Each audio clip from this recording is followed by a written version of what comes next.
Bienvenidos a esta guía práctica sobre el cifrado de flujos de datos en Java.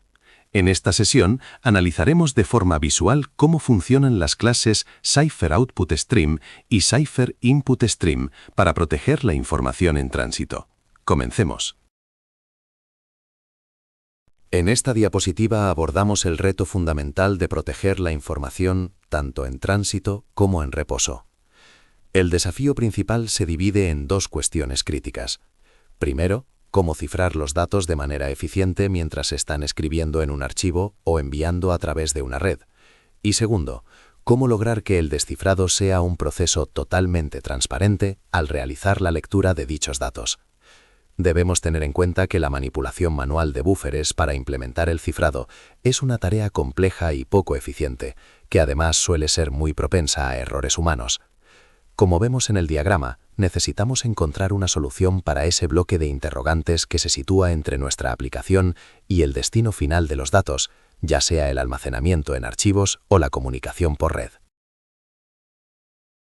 En esta diapositiva, analizamos la solución elegante que ofrece la arquitectura JCA mediante el uso de decoradores para el manejo de la seguridad. Las clases CipherOutputStream y CipherInputStream actúan como envoltorios que se añaden a flujos de datos ya existentes para dotarlos de capacidades criptográficas de forma transparente. Como observamos en el primer esquema, el CipherOutputStream cifra los datos en claro antes de que estos lleguen al flujo de destino final, como puede ser un fichero en disco. Por su parte, el CipherInputStream realiza la operación inversa, encargándose de descifrar los datos inmediatamente después de haberlos leído desde el flujo de origen. Este patrón de diseño permite integrar procesos de cifrado y descifrado de manera modular y sencilla en cualquier aplicación Java. En esta diapositiva profundizamos en el motor interno de nuestro proceso, la configuración del objeto Cipher. Es fundamental entender que la lógica de cifrado no reside en el stream, sino en el propio objeto Cipher que se le proporciona, por tanto, este debe estar inicializado previamente. La inicialización es un paso clave y se realiza mediante el método cipher.init, el cual requiere tres parámetros fundamentales. Primero, el modo de operación, donde indicamos Encrypt Mode para cifrar o Decrypt Mode para descifrar. Segundo, pasamos la clave secreta o secret key generada con anterioridad. Y tercero, los parámetros específicos del modo, como el vector de inicialización o IV, que aquí configuramos mediante GCM Parameter Spec. En definitiva, el objeto Cipher es el encargado de encapsular el algoritmo AES con GCM, la clave y todos los parámetros necesarios para asegurar la comunicación.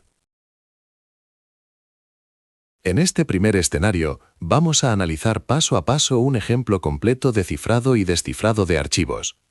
El proceso se divide en tres pasos fundamentales. Primero, generaremos una clave secreta AES. Segundo, procederemos a cifrar un archivo de texto utilizando CipherOutStream. Y finalmente, descifraremos el archivo resultante mediante CipherInStream. Para este ejercicio, utilizaremos el estándar AES con el modo GCM y sin relleno. La elección de GCM, o Galois Counter Mode, se justifica por ser un modo de operación moderno y altamente recomendado, ya que proporciona cifrado autenticado, garantizando así la confidencialidad, integridad y autenticidad de la información. En esta diapositiva, analizamos la implementación técnica para cifrar un archivo, dividida en 4 pasos. Primero, generamos una clave segura de 256 MITs para el algoritmo AES utilizando un Key Generator. Segundo, generamos un vector de inicialización o IV aleatorio de 12 bytes.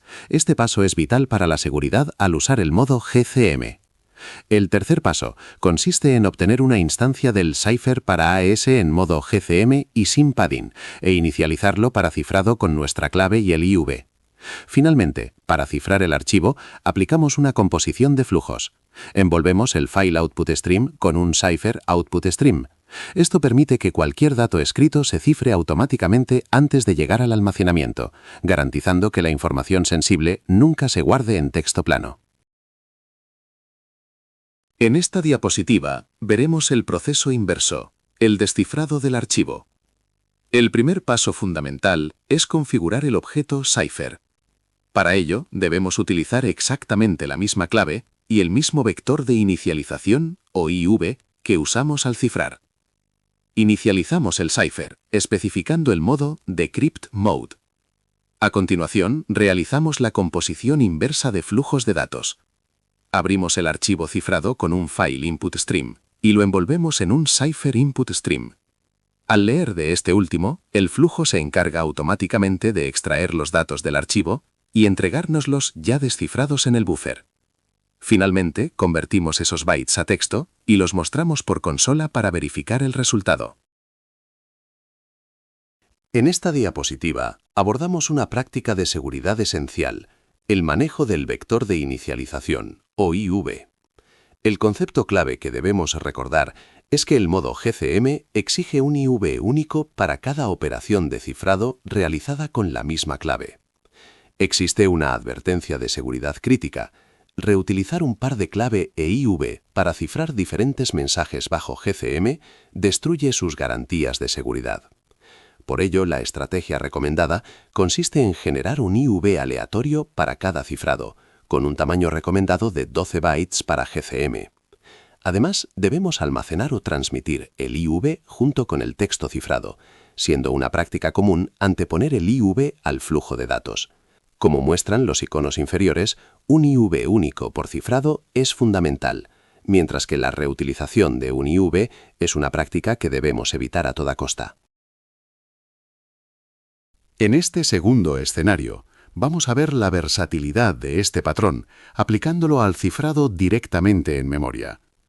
La gran ventaja de este diseño es su total independencia del stream subyacente, ya que funciona perfectamente con cualquier implementación de OutStream o InStream. En esta demostración, realizaremos el proceso de cifrado y descifrado sin interactuar en ningún momento con el sistema de archivos.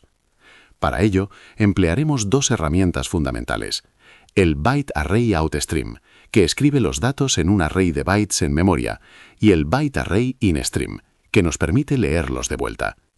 Como muestra el esquema, al introducir los datos en claro en un cipher OutStream que envuelve al Byte Array OutStream, obtenemos como resultado los datos cifrados almacenados directamente en la memoria del sistema. En esta diapositiva veremos cómo aplicar el cifrado y descifrado directamente en la memoria del sistema, sin necesidad de recurrir a archivos físicos.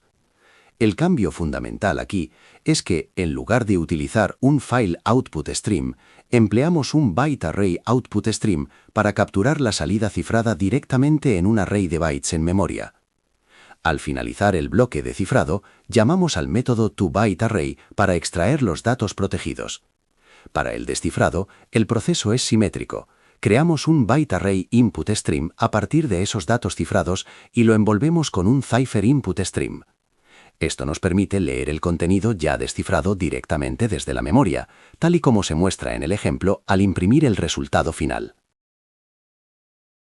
Para finalizar, resumamos los puntos claves de esta sesión sobre criptografía con flujos en Java. En primer lugar, hemos visto que Cipher Output Stream y Cipher Insert Stream ofrecen una abstracción poderosa. Al aplicar el patrón Decorator, podemos integrar el cifrado de forma transparente en cualquier flujo de entrada o salida de Java. Sin embargo, recordad que la configuración es crucial. El objeto Cipher es el cerebro de la operación y debe estar correctamente inicializado, con su modo de cifrado o descifrado, su clave y sus parámetros, como el vector de inicialización, antes de pasarlo al flujo. En cuanto a la seguridad, es fundamental utilizar algoritmos y modos modernos, como AES en modo GCM, y sobre todo, nunca reutilizar un par de clave e IV para cifrar diferentes mensajes. Por último, la gran versatilidad de este patrón nos permite aplicar estas técnicas de manera idéntica no solo a archivos, sino también a buffers de memoria o conexiones de red, lo que demuestra su enorme utilidad práctica.